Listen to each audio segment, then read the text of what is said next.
Hi నమస్తే అండి. PR కిచెన్కి స్వాగతం.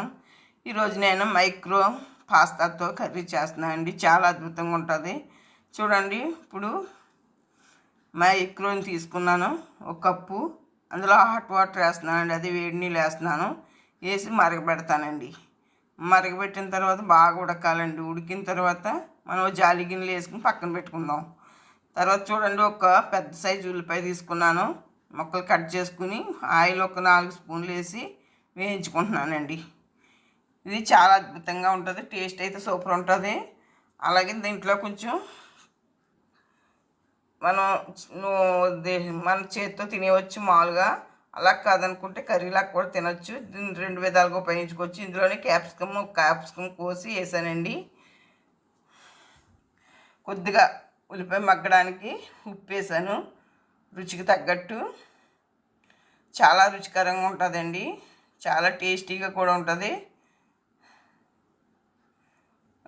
నోటికి ఏమి తినలేనప్పుడు, తినబుద్ధి కాలేనప్పుడు ఇలా ఉట్టిని కూడా తినొచ్చు ఈ కూర. ఇప్పుడు చూడండి, మనం వడపెట్టుకుని పక్కన పెట్టుకున్న పాస్తా వేసాను, మైక్రోన్ పాస్తా వేసి ఒకసారి పాస్తా అలా తినొచ్చు, లేదు కర్రీలా కూడా తినొచ్చు. అంత బాగుంటుందండి ఇది. పిల్లలు ఇష్టపడతారు, హెల్త్కి కూడా చాలా మంచిది. చూడండి, ఇలా మగ్గబెట్టుకోవాలి. ఇలా మగ్గబెట్టుకున్న తర్వాత ఇప్పుడు ప్రాసెస్ చేద్దామండి. ఇందులోనే మనం రకరకాల పాస్తాలు ఉంటాయి, కానీ ఇది కర్రీకి బాగుంటుంది. చూడండి, ఒక 2 స్పూన్లు కారం వేసాను. చిన్నపిల్లలు ఉన్న వాళ్ళైతే కారం తక్కువ వేసుకోండి. పాస్తా పిల్లలు చాలా బాగా ఇష్టపడతారు. ఇందులోనే కొంచెం ధనియాల పొడి 1 స్పూను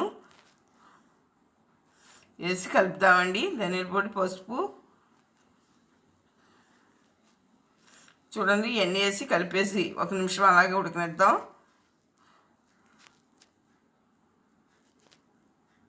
చాలా చాలా బాగుంటుందండి టేస్ట్ అయితే.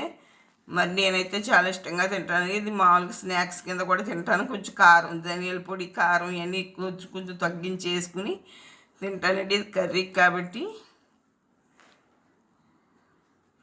చూడండి, బాగా మగ్గిపోయింది.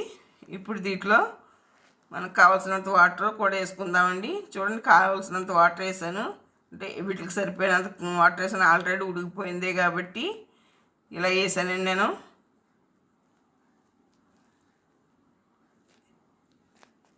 వేసిన తర్వాత మూత పెట్టి మగ్గనిద్దామండి. మూత పెట్టి మగ్గబెడదాం. చూడండి, పాస్తా బాగా ఉడికిపోయింది కాబట్టి ఇంకా మనకి ఈ మసాలాలన్నీ, కారం, ఉప్పు అన్నీ పాస్తాకు పట్టేలాగా కొంచెం వాటర్ వేసి ఉడికిస్తున్నానండి. చాలా రుచికరంగా, చాలా అద్భుతంగా బాగుంటుందండి ఈ పాస్తాతో కర్రీ. ఇప్పుడు మూత పెట్టేసాం, మూత తీసేసానండి, ఉడికిపోయింది. ఇప్పుడు దీంట్లో పులుపు కోసం మీరు మామిడికాయ ఉంటే మామిడికాయ వేసుకోండి. గోంగూరతో చేసుకోవచ్చు, మామిడికాయతో చేసుకోవచ్చు, టమాటాతో చేసుకోవచ్చు. అయితే నా దగ్గర గోంగూర లేదు, టమాటా లేదు, మామిడికాయ లేదు. అయితే మామిడికాయ పొడుగుతో చేస్తున్నానండి. చాలా అద్భుతంగా ఉంది. ఆ పులుపు కూడా మామిడికాయ పొడుగుతో ఒక 4 స్పూన్లు ఆ పొడి వేసి కలిపేస్తున్నాను. మంచి పులుపు వచ్చిందండి, చాలా రుచిగా ఉంది. ఈ పాస్తాను, మైక్రో పాస్తాను ఇలా చేసుకోవచ్చు. చాలా సింపుల్గా, చాలా ఈజీగా. బ్యాచిలర్స్కి ఈ 2 ఉంటే ఈజీగా చేసేసుకోవచ్చండి. మసాలా పాస్తా ఉంటానండి. లైక్ చేయండి, షేర్ చేయండి, కామెంట్